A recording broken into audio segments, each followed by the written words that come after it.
So, what do you think of the new office? I'm kind of digging it.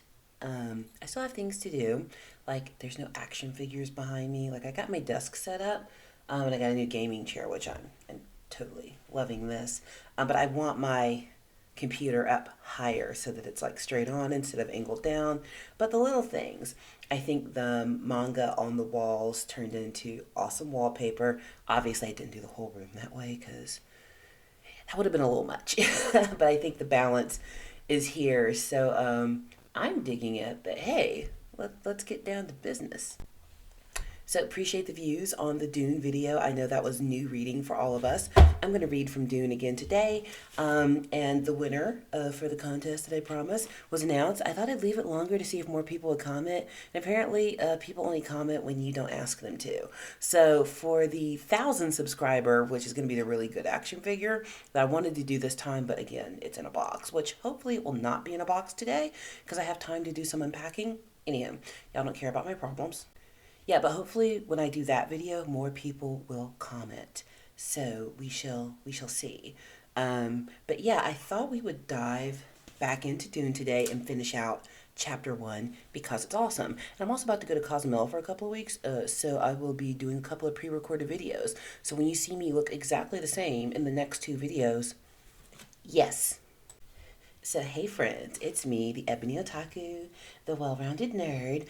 Let's pick up on Dune. It's such an interesting story because again, most people haven't actually read the books. Like, I mean, but you know what? No judgment. This is the first one. Frank Herbert did the most, and these new printings. I have no idea where my old copies are because homegirl's moved several times since she was 12. So I bought brand new copies, and I don't know why they printed them this way. So like, look, it's an odd shape. Here is my Fabius Bio Omnibus, and you can see when I hold them up next to each other, like, it's skinnier. Like, that's, like, it doesn't feel book-sized, if that makes sense. So reading it is actually a little awkward. Like, yeah, even I've got Eisenhorn over here as well. But yeah, it's just that was a choice by the production company. And I know they probably did it because they have this fancy new Dune logo because the movies are out. So, I mean, no judgment, but judging. So, anywho, this is such an interesting story. So, the way Dune begins, it's all about Paul Atreides, who is the son of Duke Leto Atreides. And there is a lot of agreement in the known galaxy between different ruling families as to who will rule over the planet Arrakis for a certain amount of time. And it's about to be the turn of House Atreides. They're going to be taking it over from the Harkonnens. They're getting ready to make that transport, and Paul becomes the focus initially because Paul should not exist, remember? Paul is the daughter of Jessica, who is a concubine to Duke Leto Atreides. So, first of all, this is a world where wives and concubines exist. Let's just move past that. But Jessica is of the Bene Gesserit sisterhood, and she is, one of great psychic power because of her training. And then also, they have been practicing eugenics since they existed. They are trying to produce the Kwisatz Haderach, however you say that correctly, which is basically the one. Pick a story. Is it Harry Potter? Is it Neo? The one. We're trying to produce the one who's going to save it all. And they tell their sisters when they are given as wives to whoever out there, because very, very careful genetic manipulation over the years, when they are sent off as wives or concubines or whatever, they actually are trained up in the ability to pick the gender of their child, which, yes, goes against all the science, because we know how the gender of a baby is determined. And if you don't, go take a biology class. But Jessica is given strict instructions. You are only to bear daughters for Duke Leto. And they have powers of foresight as well. And probably somebody foresaw what Paul Atreides would be, but not so much Paul's eventual offspring. Because remember, Dune is not actually about Paul Atreides. It's the story of his eventual son that he has with a concubine on planet Arrakis, and that would be Leto the Second, which I think he just names him Leto. I don't think it's actually Leto the Second, but yeah, he names his son after his dad, and that child actually ends up becoming basically the savior of all humanity through a 3,000 year plan that is just absolutely ridiculous. But because Jessica grew to love Leto, she did what she was told not to do, and she bore him a son, and that is Paul. And at age 15, as the son of a duke, he has been trained up in, of course, politics. He's been trained up in diplomacy and, of course, the arts of war. And his mother has taken a hand in training him up in the Bene Gesserit way. So being able to control his fear, having that psychic voice that can project out of his head and have conversations with other people, having a level of foresight. And this is really important because he's going to need these powers because his family and the family's cousins, the Harkonnens, they about to have a lot of problems with each other, and his training will come in handy. And even if all of that wasn't happening, he is still the son of a duke. He is still the prime target for nefarious activities because people want what their family has. And then if the right person kicks off, then that means somebody else gets to be in power. So let's pick up where Paul has been summoned to go talk to the Reverend Mother along with his mother Jessica. And no judgment, I'm doing this as a cold reading, so I haven't read these in years, but it's kind of fun to get back into them. But yeah, this is a cold reading, so cut a girl some slack. The Reverend Mother Gaius Helen Mohiam sat in a tapestried chair watching mother and son approach. Windows on each side of her overlooked the curving southern bend of the river and the green farmlands of the Atreides family holding. But the Reverend Mother ignored the view. She was feeling her age this morning, more than a little petulant. She blamed it on space travel and association with that abominable space guild and its secretive ways. But there was a mission that required personal attention from a Bene Gesserit with the sight. Even the Padishah Emperor's truth seer couldn't evade that responsibility when the duty call came. Damn that Jessica, the Reverend Mother thought. If only she'd born us a girl, as she was ordered to do. Jessica stopped 3 paces from the chair, dropped a small curtsy, a gentle flick of the left hand along the line of her skirt. Paul gave a short bow his dancing master had taught, the one used when in doubt of another station.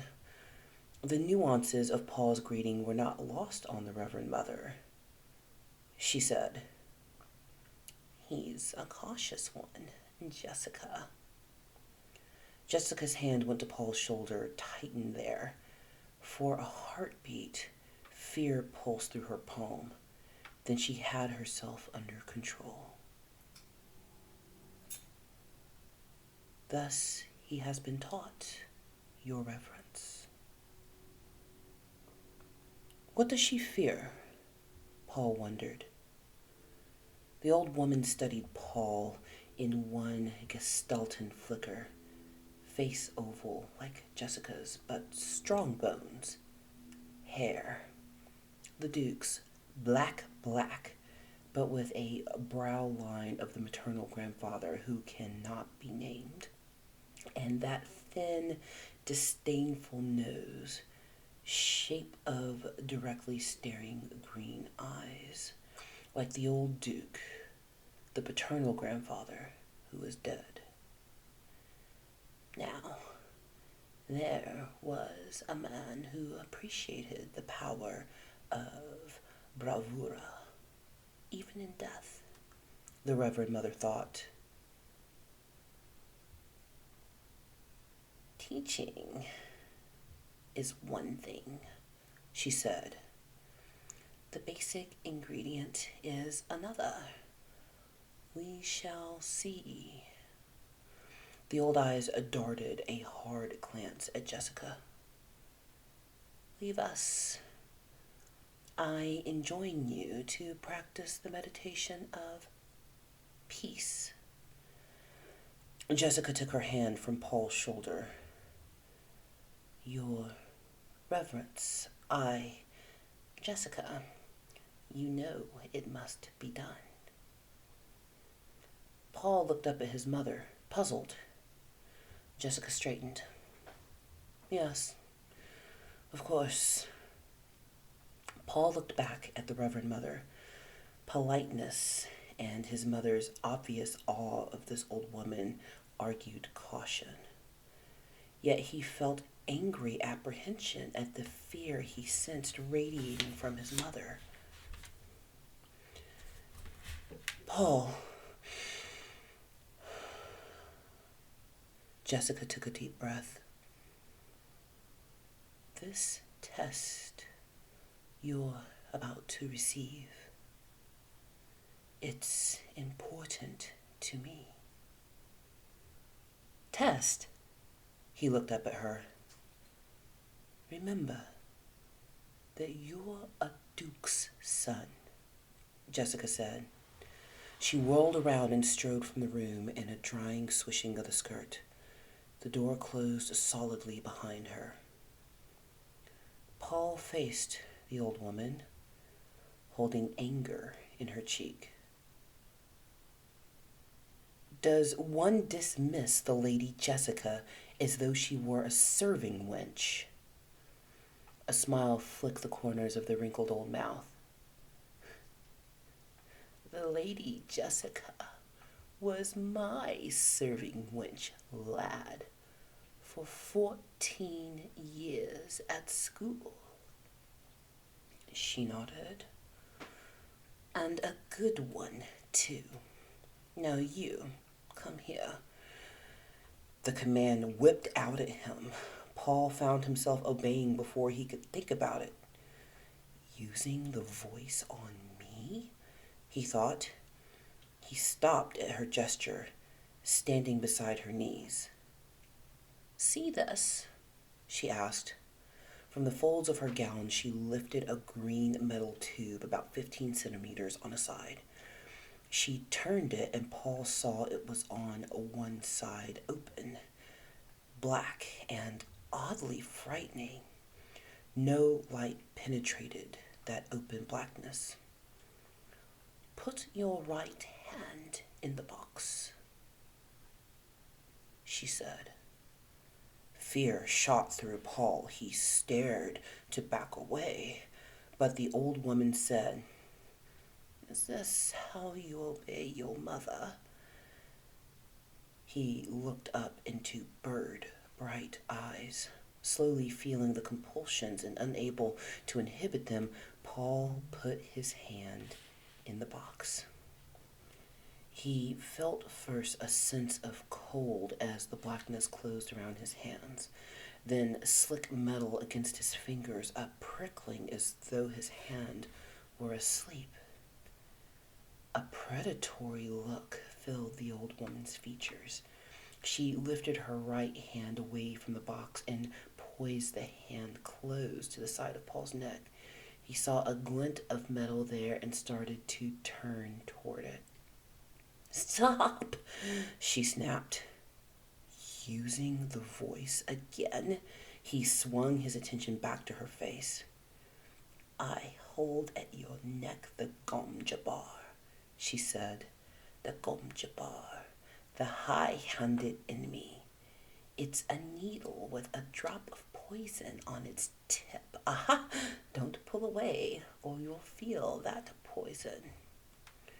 Paul tried to swallow in a dry throat. He could not take his attention from the seamed old face, the glistening eyes, the pale gums around silvery metal teeth that flashed as she spoke. A duke's son must know about poisons, she said. It is the way of our times, musky to be poisoned in your drink, omas to be poisoned in your food, the quick ones and the slow ones and the ones in between. Here's a new one for you, the Gom Jabbar. It kills only animals. Pride overcame Paul's fear. You dare suggest a duke's son is an animal? He demanded. Let us say I suggest you may be human, she said. Steady. I warn you not to try jerking away. I am old, but my hand can drive this needle into your neck before you escape me. Who are you? He whispered. How did you trick my mother into leaving me alone with you? Are you from the Harkonnens? The Harkonnens? Bless us, no. Now be silent. A dry finger touched his neck, and he stilled the involuntary urge to leap away. Good, she said. You passed the first test. Now, here's the way of the rest of it. If you withdraw your hand from the box, you die. That's the only rule. Keep your hand in the box and live. Withdraw and die. Paul took a deep breath to still his trembling. If I call out, there'll be servants on you in seconds, and you'll die. Servants will not pass your mother who stands guard outside the door. Depend on it. Your mother survived the test. Now it's your turn. Be honored. We seldom administer this to men, children. Curiosity reduced Paul's fear to a manageable level. He heard truth in the woman's voice, no denying it. If his mother stood guard out there, if this were truly a test, and whatever it was, he knew himself caught in it, trapped by that hand at his neck, the Gom Jabbar. He recalled the response from the litany against fear as his mother taught it to him of the Bene Gesserit rite. I must not fear. Fear is the mind killer. Fear is the little death that brings total obliteration. I will face my fear. I will permit it to pass over me and through me. And when it has gone past, I will turn the inner eye to see its path. Where the fear has gone, there will be nothing. Only I will remain. I find that a good place to pause it for now because I have several other videos to record today. But it's very well written. Now, I will warn you, as you go further into the Dune saga, so let's go pulling out Children of Dune here. It's written a little differently. There is still a lot of dialogue, but you start to get into inner monologue space a lot. So Frank Herbert tends to try to write from the perspective of his main protagonist. So we're going to see everything in this first Dune, of course, from Paul Atreides' point of view. And then we start to move into that of little Leto's, eventually grown up grandchild Leto's point of view. So he does have a really interesting shift in narrative perspective and tone, but that's what keeps the story interesting, because we're experiencing what's happened to Paul from Paul's eyes. But his mother has done a really good job of preparing him for this moment. Like, see how she called him man-child? Men weren't... It's a female, like, whole thing. Like, the Bene Gesserit, that's not a man thing.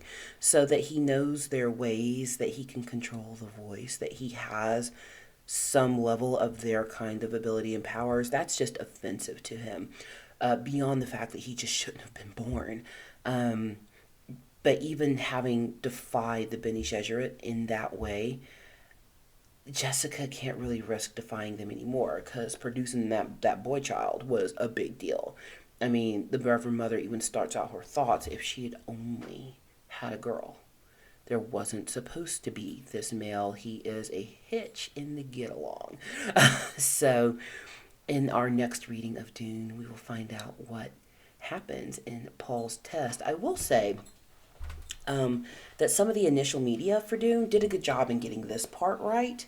It just kind of all falls apart after that when it comes to like movies and shorts and specials that have been out there. But hey, different ways of telling a story, so different interpretation. But I hope you enjoyed that. We're going to get more into it. I'm really enjoying revisiting Dune and some other series that I love, so I hope you're enjoying it as well. So I will see you in the next one. Please like, comment, and subscribe. We are sailing to 1,000. I am so excited.